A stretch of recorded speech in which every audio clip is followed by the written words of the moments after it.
Right, so the badminton season is coming up. You might need a new pair of shoes. You want a pair of Yonex shoes, but you don't know what to choose. Do you go for a cheaper pair or a more expensive pair?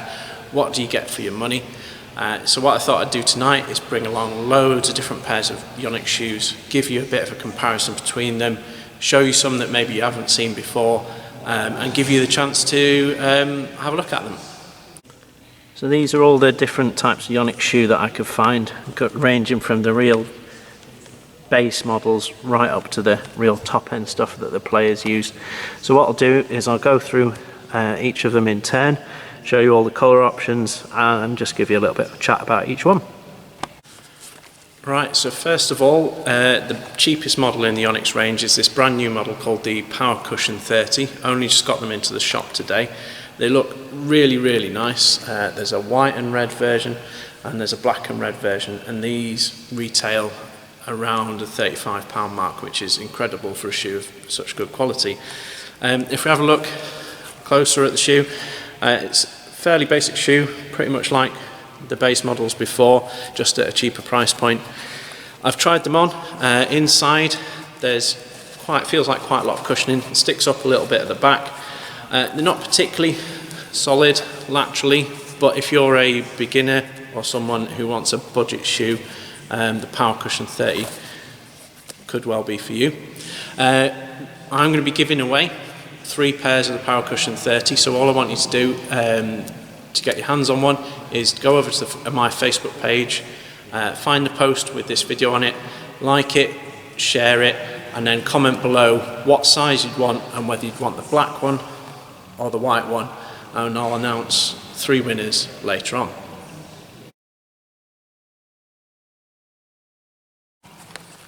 Next up, we've got the Power Cushion 35 and 36s that have been in the range for a little bit longer. So these are, again, a great base model shoe. They feel a little bit more solid when you put them on than the Power Cushion 30 that have just come out. Not much different, you know, the soles are exactly the same, the top looks exactly the same. They retail just around 40 quid, so just a little bit of price point up. So there's a white and red. There's also a yellow and black in the men's. There's a Power Cushion 35 in the yellow in the ladies, and there's also a white one. And there's a little tiny junior shoe in the Power Cushion 36 as well. Next up in the range is the Power Cushion 48. Now I don't have one of these to show you. Didn't really like the look of it when I had a look at the All England, so I didn't order any in. I'm sure it's a solid shoe. Then we have the Power Cushion 56. This comes in a black and mint colour. This retails around £70, so I call it a good mid-price shoe. This is where some of the technology starts coming in, so you start to see a bit more stabilising through here, which just gives you a bit more stiffness when you're moving. When you try these on, they are very comfortable. They perhaps feel a little bit wider than some of the others. That's just my thoughts. They've been very popular in the shop because they look cool. They're not too expensive, and they are very comfortable, so you get a good bit of everything with the Power Cushion 56. Right, next we're moving into my personal favourite shoes, the 65 ZMs, as favoured by a lot of the world's top players. So these are a proper stability shoe. They're real good amount of technology in them. You can see on the bottom of the shoe we've got the stabilising parts there. We've got a segmented power cushion. I think it's got 4 layers of power cushion inside this particular shoe. And it's also got a power graphite plate. They look amazing. This is the black one, black and red, that Kenta Momota wore. They're very stiff and very comfortable. They've got quite a thick sole, so they absorb a lot of impact. They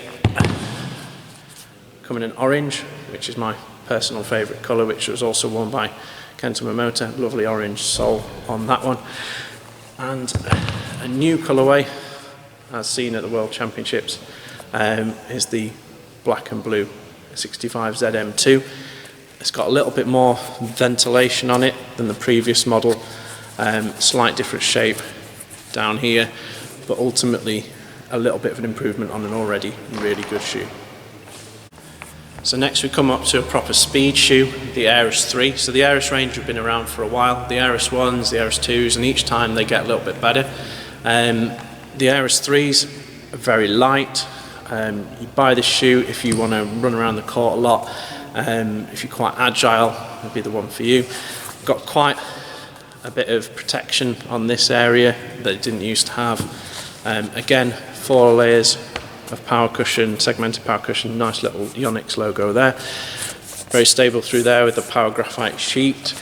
Big drop, very built up at the back, quite small at the bottom. So this is the new men's red version, which is really nice. They've been out for a while in the black and the blue. Black's always popular, but I think the blue is quite stunning on court as well. For the ladies, they come in a pink. It's not too pink, it's quite nice. And there's also a new purple version, which is really cool, which I don't have just yet. So then we come to the top end stability range. This is the Eclipsion Z, the ladies version in black and pink. Goes up to about size 8.5 or 9, so you can squeeze into it if you're a small-footed man. These are very different construction of shoe. They've got a sort of inner sock there instead of a tongue. Very well padded all around, sort of 3D printed effect on it. Really good for stability, quite colourful on the bottom there. The men's version, which I haven't been able to get hold of any yet because they're very limited editions so far, is this pink. Hopefully we'll get some of those in store soon. And there's also another model, the Eclipsion X, in white. The only other model I haven't mentioned are the Comfort Zs. This is last year's colour. I've worn a pair of these myself. They're very sturdy, asymmetrical laces, really thick, chunky soles. They've come out in a bit of a darker colour this year, a sort of dark grey and pink. But you know, they're a decent quality shoe, but with so many top shoes to choose from, what do you go for? So just to round up, different shoes for different purposes. So my pick, if you're looking for a shoe on a budget just to get you started, get you out on court and get you doing something, the Power Cushion 30 I think is the one to go for. Great value, nice looking shoe. Nothing wrong with it at all, better quality than a lot of other shoes at that price point. If you're looking for something just a little bit up the scale, with a little bit more technology in it, a little bit more sort of wow factor, I'd pick the Power Cushion 56. I mean, just look at it, it's really, really cool in the black and mint. If you're looking for ultimate stability on court, you play hard, perhaps on a hard floor, or you just want to be totally confident in your footwork, I can recommend the 65 ZMs. I've had a pair of them for a long time. They're honestly the best shoes I've ever worn, so they would be my pick. And then the ever popular Aerus shoes. If you're a fast, agile player and they take your fancy, they are also an amazing shoe. I think all the colourways of those will be really popular. So those will sell really well as well. So if you're looking for speed, the Aerus 3, stability, 65 ZM, something nice and all round, the 56, or budget, I'd go for the 30.